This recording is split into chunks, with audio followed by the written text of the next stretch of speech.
How to use the Cash App Boost feature. Hi everyone, welcome back to our channel How to Geek. In today's video I will guide you on how you can actually use the Cash App Boost feature, so just make sure to watch the video till the end. So if you don't know, then the Boost feature on Cash App allows you to earn instant discounts on purchases made with your cash card at participating merchants. To enable the Boost feature, you need to have already purchased or gotten a Cash App card. So you can just open the Cash App, then tap on the Cash Card tab from the bottom, then scroll down and you have to tap on the Boost section.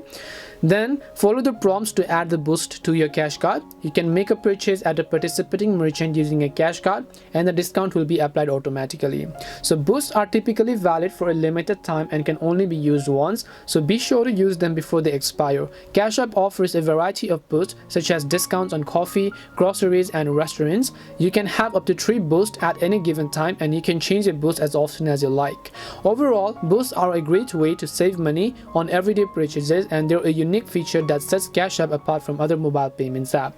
That's it for this video. We hope the video was really helpful, and if it did help you, make sure to leave a like and subscribe to the channel. If you have any more questions, feel free to leave them down. Thank you very much for watching till the end of this tutorial and see you in the next video.